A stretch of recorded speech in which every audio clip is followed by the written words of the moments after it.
Imagine walking through a mall and you see me. You probably wouldn't take a second look because I look fairly normal to you. But what you don't know is that I've been dealing with kidney failure for the last 24 years. So I'm here today to share with you my triumphs and challenges of dialysis. I started on hemodialysis in 1989, and when my family found out about it, they immediately went to get tested as potential donors. And my dad was the one that was a match for me. I remember my mom saying at the time, "I wish it was me," because my dad was a farmer and the breadwinner of the family. And she was already thinking ahead to the surgery where he couldn't run the farm. But that didn't stop them. He went ahead and got tested. I, in the meantime, wasn't doing well on hemodialysis. I was having trouble managing with my foods and fluids. And when I say fluids, I mean not just your cup of water, but everything has fluid in it. For example, your fruits, a watermelon. Bread has 95% water in it. And your soups. And you might be surprised to learn that essentially the doctors only wanted us to drink about a cup a day. So I was always dreaming about guzzling that glass of milk. Now imagine yourself on a hot summer's day, outside sweating, and you're thirsty. What do? You go in, you go to the fridge, and you get yourself a drink. I can't do that. The best I could do was chew on ice cubes. And I chewed on many ice cubes, enough that I've broken a few teeth in the process. In fact, I just broke another one last week. What might also surprise you is that I don't pee. I haven't peed for 20 years. So bring it on, a road trip. Only have to stop for gas. Horseback riding, I can go all day. Camping, very few outhouse trips. So while I was dealing with this, my dad was proclaimed to be healthy enough to donate his kidney to me. He is an amazing man, my dad, and a bit of a goofball, as you can see there. He donated me a part of his body, his kidney. He gave me my life back. Everything went well for 6 months, and then I got the devastating news that my kidney was failing. And the doctors wanted to do a biopsy to see what was wrong, so I agreed. But something went terribly wrong, and instead of hitting the fleshy part of the kidney, they hit the major artery, and I almost bled to death. I remember I had just started my brand new job, first day on the job, and halfway through I started bleeding. And I thought to myself, I need this job, I gotta stay for the day. Somehow I did manage to. And then I drove myself to the hospital and was immediately admitted. They tried everything for the next 4 weeks to stop the bleeding, but nothing worked. And they ultimately had to shut it down through a surgery to save my life. That meant I had to go back on hemodialysis. Unbeknownst to me, though, the doctors immediately put me back on the transplant list. And 6 months later, in fact, it was 1 week before Christmas, I received that call. There was another kidney for me. I had another chance. And I even managed to celebrate the holidays with my family. Having learned through the first experience that transplants aren't guaranteed, we did things a little bit differently and bought ourselves a motor home. And we did some traveling and camping. And then a miracle happened. I became pregnant. I flew through my pregnancy with no problems. I continued to work until 7 months into it, and I again got the devastating news that my kidney was rejecting. My son was born 7 weeks early, 3 pounds, 1 ounce. but surprisingly healthy considering. He had to stay in hospital for a while, so I continued to work, and I had this amazing boss at the time who allowed me to go to work in the mornings and then go see my son in the afternoons. And 4 weeks later, we took our miracle home. It took about a year for my transplant to fail, and 1 week before my son's first birthday, I had to start back on dialysis. By this time, I was a little more educated about my choices, and I chose peritoneal dialysis. And as you can see, there is no machine involved, so I was able to do this at home. I could be home for my son and raise him. Things went well, but one of the big concerns with this type of dialysis is infection. I got 2 minor infections, and then 5 years into it, I got a doozy. I ended up in hospital again. I was very, very sick. I don't remember much of my time there. I do know they told my family to expect the worst. I would never walk out again. I, in the meantime, was going through my own nightmare. I remember I was being tube fed. I couldn't walk. I was in bed. One day I thought, I have this son at home.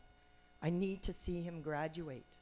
That's been my motto all along. I want to see my son graduate. So somewhere in along that time, I don't know how, I don't remember how or who helped me, but I got out of bed one day because I had a goal. I needed to get down to the U of A cafeteria because I knew they had some awesome ice cream there. So somebody helped me, and we wheeled me down, and I got that ice cream. And when I got back up to the ward, and the nurses saw that I was eating, they were stunned. They thought they'd never see me eat again.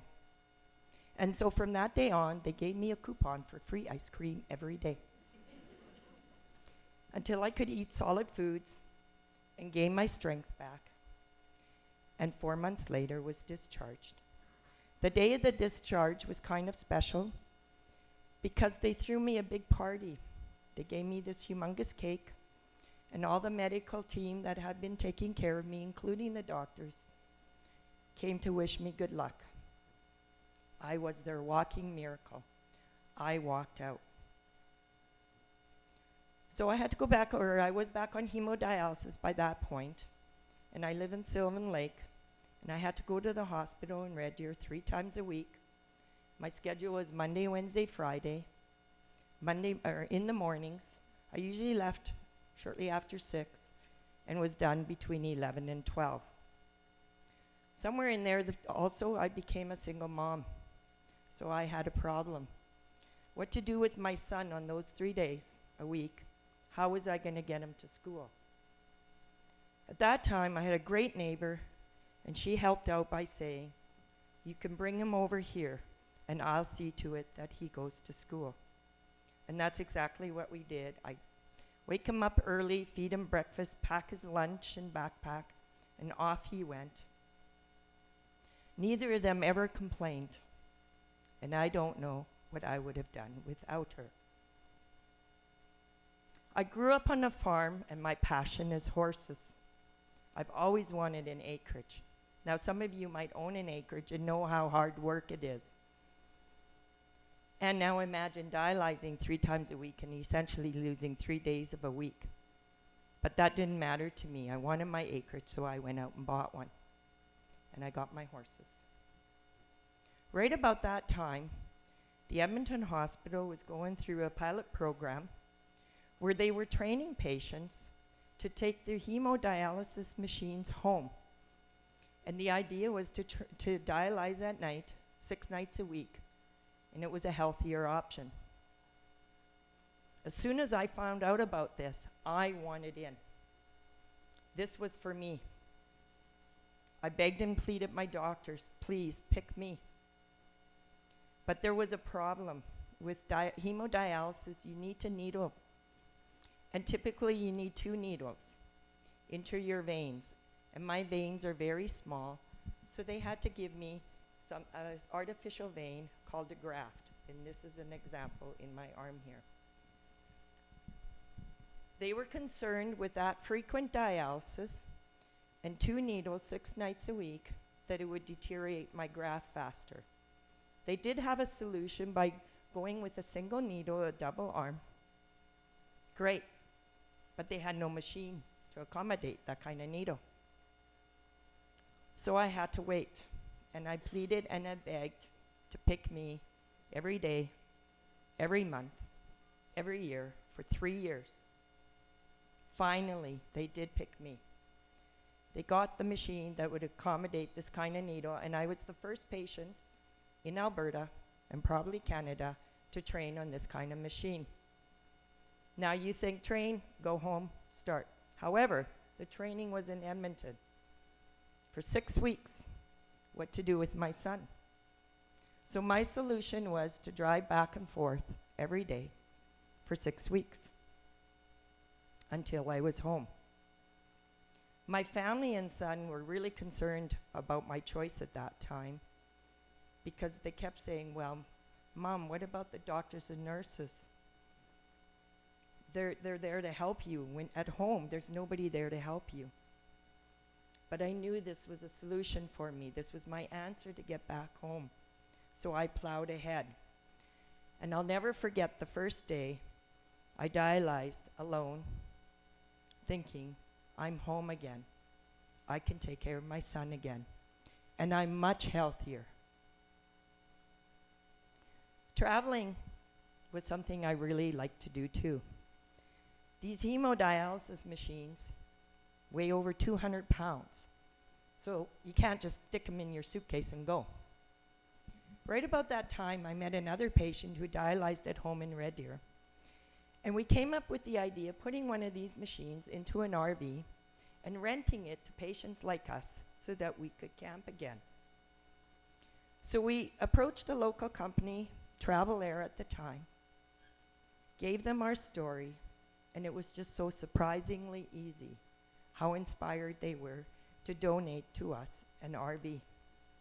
And thus, our charity was born, called Traveling Dialysis RV Association. But it was not without its challenges. One of it was insurance.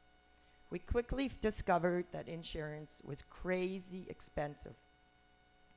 And then there was a funding. Every time we turned around, we were told we were too small of a group to benefit from funding. We ran for 3 years, and then the recession hit, and the rental went down. And sadly, we had to close our doors. But some good did come out of it because Edmonton saw that this was a possibility and gave the option for the patients to put their home machines into their own RVs. I had a camperized van at the time. And bless my dad, he came through for me again. He did the entire renovation because you need special water and power connections in my van to accommodate my machine. And once again, I could travel and camp. But this wasn't enough for me. My sister owned a piece of land in the middle of nowhere, in the mountains, in BC.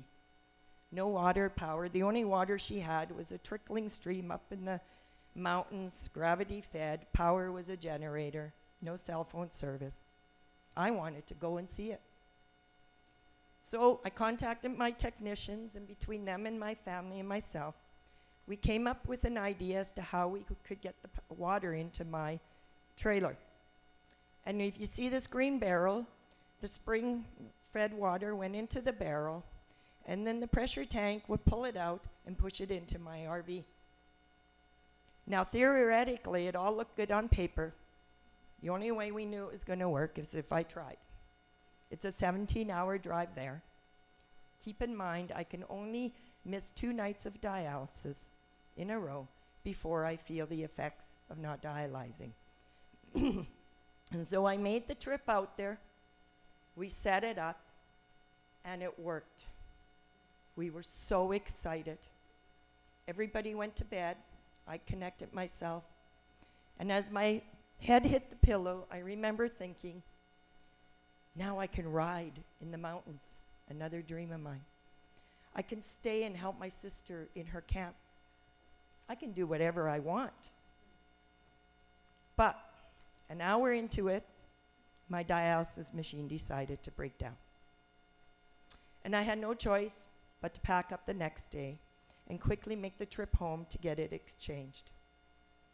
I plan on trying again next year. However, this did not stop me. Last year, a good friend of mine traveled all over BC for 3 weeks, from family member to family member, and all I had to do was plug into their house water and power outlets in their house. And I was able to see my parents' cabin for the first time. I was able to meet my niece for the first time. We went zip-lining in Whistler. All things you guys may take for granted, I embraced. And this year, we're planning a trip to San Francisco.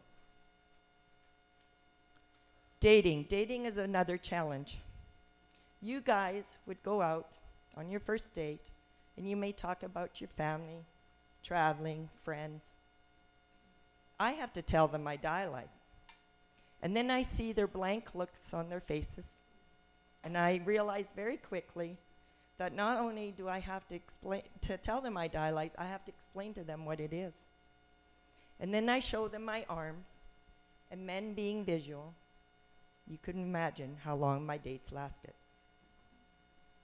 So I ask you now to look at the person beside you, behind you, in front of you. They probably look normal. But inside them, they may be facing challenges that you have never heard of. So live your life to the fullest potential every day. My horse keeps me grounded and reminds me about the beauty around me. My dialysis gives me the opportunity to share my story and educate people. I came across a quote from Albert Einstein recently. He said there are only 2 ways to live your life. One is as though nothing is a miracle, and the other is as though everything is a miracle. So go home tonight and look for your little miracles and just shut up and do it. Thank you.